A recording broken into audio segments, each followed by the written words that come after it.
from that short commercial break, and of course, thank you for sticking with us and watching Smart Means Business. The conversation is still women in tech, how to amplify their voices, give them what they need to engage in the digital space and be the women they need them to be. The conversation now would like us to derive, we'll talk about equality, women equality. And let's start from equality at workplaces. Yeah. So much has been talked about. Give us some of the women do not have the same pay like a man. Just because you're a woman, they believe you cannot be as efficient or you cannot work as much as a man, and you don't deserve to have an equal pay. Those are things that sign. I don't even know how to describe that. They hinder. Because they hinder growth. You can never be motivated to work like that just because you are a woman. You do deserve. And surprisingly, some of these people are even women. Exactly. And they say that women should uplift each other. So I can even give you what is happening on Twitter, how you see women trolling their fellow women. Exactly. So let's even start with ourselves. Are we really about that whole women equality agenda? Are we really pushing it? Staff of workplaces. I saw a tweet of someone, because yesterday I was at a media training of women in media, and I got a chance to be invited by the African Media Excellency. And someone mentioned that she tweeted something about giving women menstrual days off. And then the backlash that was in the comments, it was unmatched. I tend to be on social media so much, and TikTok specifically. I have seen some men doing, some doctors doing some artificial menstrual something on men. And they cannot even hold it for 5 minutes. For us, we hold it for a day and 7 days a week. I wish. There are some things you cannot wish; they cannot happen. This is how God created us. But I would concur with someone who suggested that, because there are people who, when they are in their periods, it really affects them so much. It affects their productivity at work. It affects everything. We were created differently, of course. There are some who can take it, and some of us. I'm speaking for myself. Me, I'd be so hungry and angry at the same time. Even just days towards those days, I'd be so much I'd be so pissed. I just want to be in my own space. I don't want people to disturb me. I want to do my work. Yes, I can come to work, but I don't want to be disturbed at the end of the day. But there's some people who really fall sick, and you see it in their eyes that someone is not well. It comes down to human resources at work. They should really consider such people, because not everyone was created the same way. We are not equal. Just by the fingers, these fingers are not equal. We are not equal. Some people really deserve those off days when they are in those days. Me, I may not want them, but I have my issues. I be so pissed. So if you come at me and I am in those days, I am sorry. I'm not going to be sorry about whatever comes, because I tend to warn people. I tend to warn people that during those days, please don't disturb me. And there's some people it really affects. They really need that. And fellow women, please, let's not troll each other. Let's not fight fellow women, because we are all women. Women all, you go through the same things as women. If women deserve, if your fellow colleague, a woman, deserves really these off days, don't fight her for that, because you're a woman. You go through you have the same system, you go through the same things. Make working the working space easy for your colleague, so that you don't become the person that really breaks down your colleague. Let's be like men sometimes. I know working spaces sometimes they can, but men really they have each other's backs. I've seen in some places that I've been to, men really have each other's backs. You see a colleague, a fellow man can tell a colleague that probably today I'm not feeling well. Can you sit in for me? And they do it willingly and supportive. when it comes to us women, I don't know what happens, but I'm not that type. I really help. In the fight, of course, for advocating for gender equality, I would like to thank or acknowledge the men that are gender responsive to women. The men that understand when women are not it, when their productivity levels are so low, and they give a helping hand, or they understand the way a woman behaves, because we can be very moody. Of course, they say that women are full of emotions. They do not think. So I would like to acknowledge and thank men that are responsive to women on such a day. And I hope those that are not, that do not recognize, find it in their hearts to do what is right, because at the end of the day, we are all humans, male or female. We all have the same blood, and I hope that we really recognize the need to be humane. Yeah, of course. There's some things that we really need to advocate for, especially at work, at our workplaces. Yeah. Because women, we are women. We are not going to take that away from us. We face challenges of the other gender trying to impose on us certain things that we may not be willing to do, and that will affect our work, our productivity at work. It will affect, because look at a situation where someone sees you as a sex object, as anything. They just utter some words like utter those utterances. Sometimes they are not really called for. You cannot just call me this, start calling me names, because me, I don't call you names. Why should you call a woman? Why should you give us names that are not ours? There are some things that really affect the productivity of women at work, and such utterances should be avoided, especially at work. This is something that really needs the attention of the human resource managers at work. Do you talk to your women, to the girls at work? Do you have some tea time, coffee time?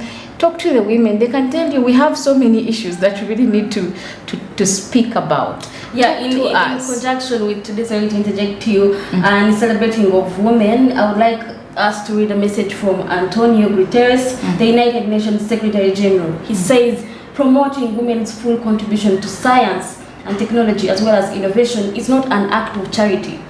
Keyword is not an act of charity or favor to women. It is a must, and it benefits everybody. When you have more people in tech, when you have women in tech, be it men or women, productivity will increase, and that's how we shall see economic growth. Exactly. And so it doesn't even start from sensitization of these other people that come out of their goodwill and they say it should start from government. Yeah. I know people say that we sometimes call so much on government, but then who should we call on to? Who? No one. We have the whole ministry. We have the whole ministry of gender. Right. Instead of involving themselves in NSSF scandals, they should look out for the women at workplaces. Yes. They don't even come to us. It is these stakeholders that call for these workshops for women and ask them really, and then that is when the women come out and express themselves. But the government is there, the whole ministry is there, Ministry of Gender, Social and Economical Development. They have never come here. I've never seen them. They don't call even for those workshops. Call on to those women. Women are suffering in silence. Women are suffering out there in silence. Not only those who stay at home, like women, even us who are working.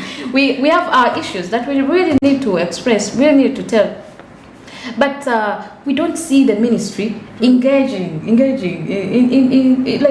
us in these topical issues. And then also someone says that we have had a society that has failed to understand gender-based violence, even online, against women.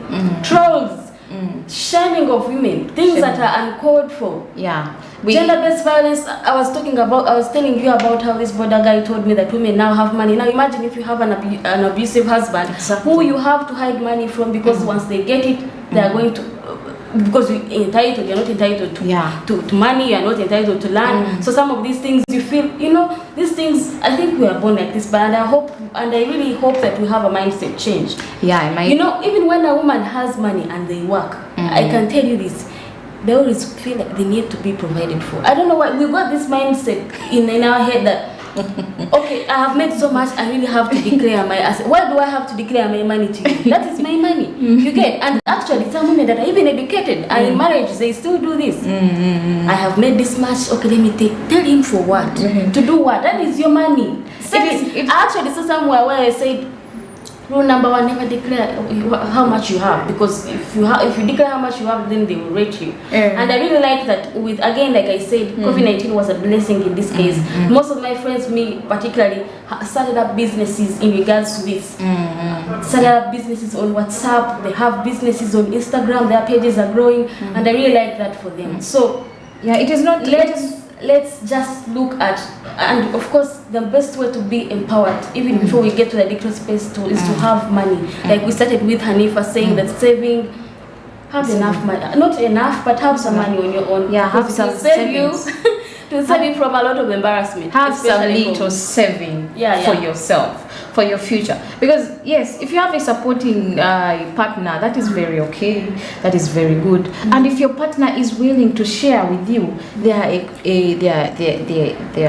monies, their savings, if you have that, of course, there are those who don't even share. A man would want. There are those men who want to know what their women are earning.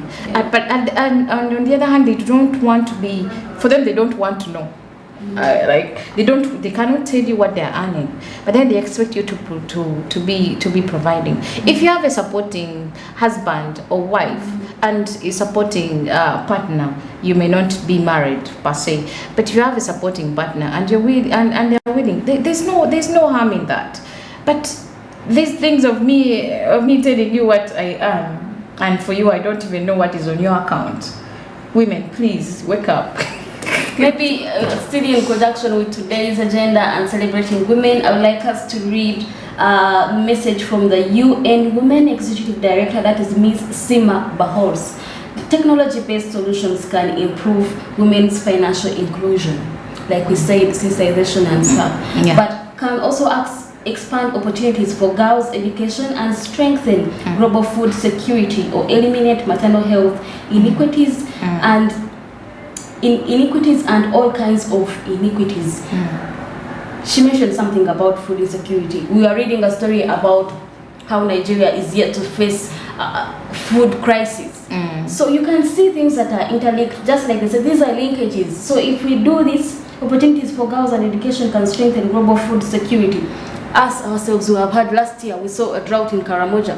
So you see how this thing is paramount and is essential, and it needs to be a call to action, really. And I like that they have called it actually, Rona, when there's a shortage of food in a country, in an area, it goes down to a woman. Yes. A woman is the one that provides food at the end of the day. I'm sorry, I'm not being I'm not stereotyping, but when you go up in the north, you find that it is the women who are breadwinners. These men wake up and then they start taking their malwa from morning to evening and playing rudo and playing those mwiso things.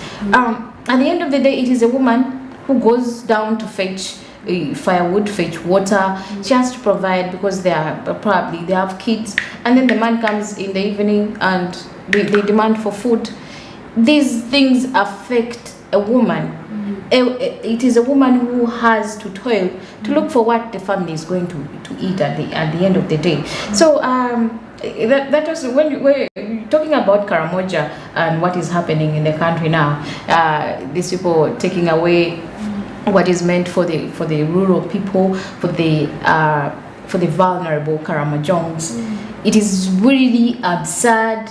It is sad, and government, parliament, stakeholders should not hold their breath on this issue.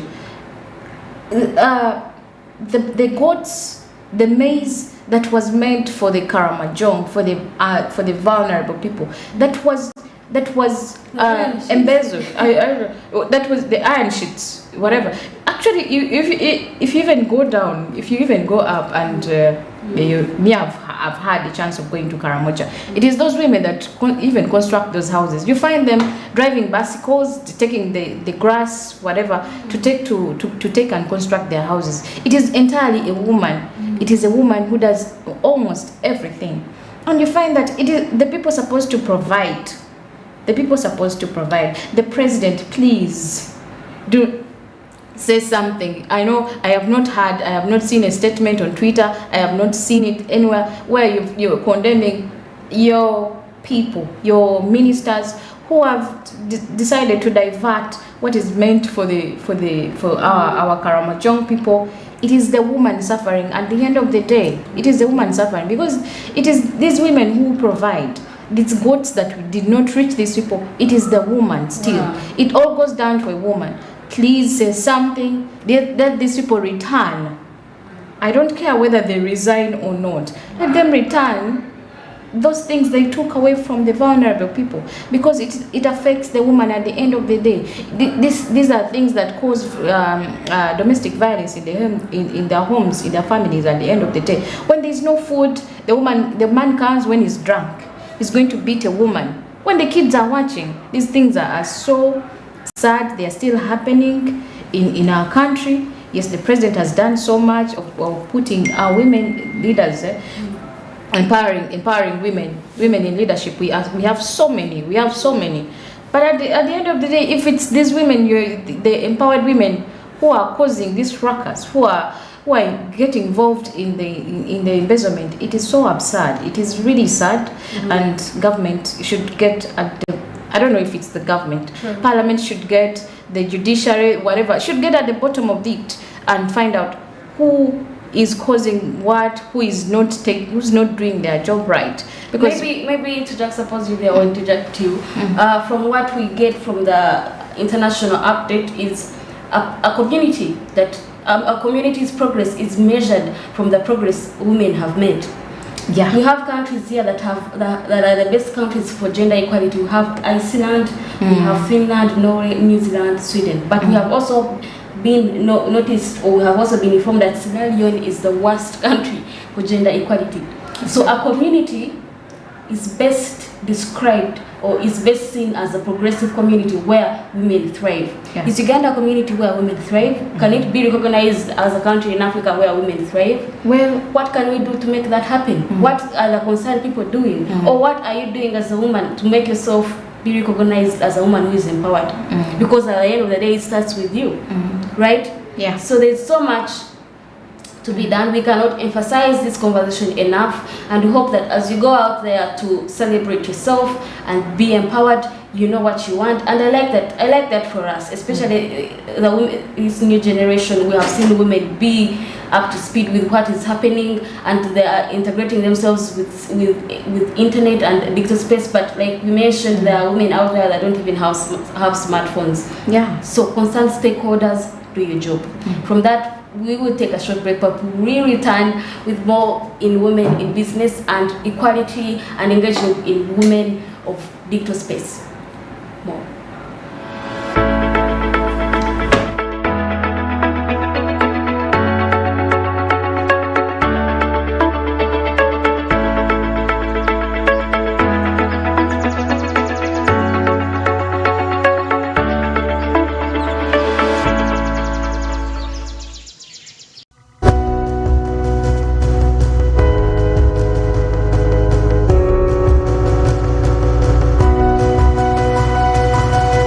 Smart 24, driving business.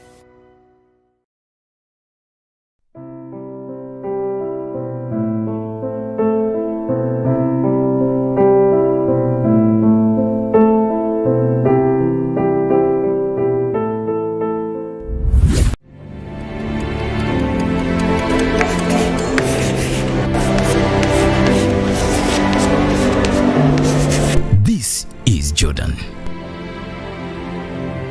When it comes to classwork, Jordan is magic. Jordan shines. Jordan makes his peers better. Jordan is a true leader. White Star Magic family. Be a leader. Be magic.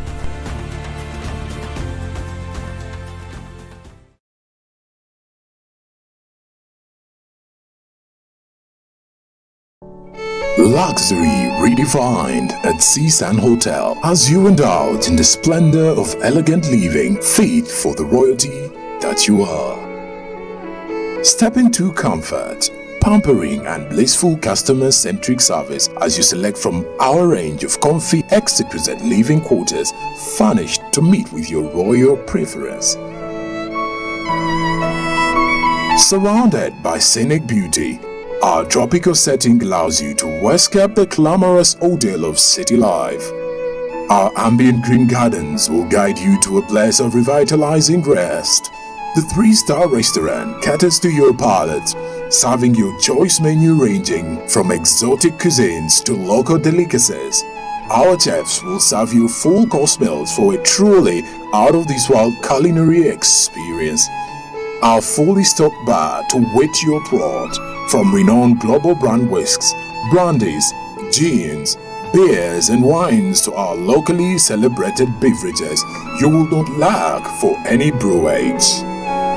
It's an all-new experience in the East at Seasand Hotel, so visit today at Plot 15 to 19 Spire Road, Ginger, or contact us on +256 751 719 960 and +256 785 354 614 for reservations. Seasand Hotels.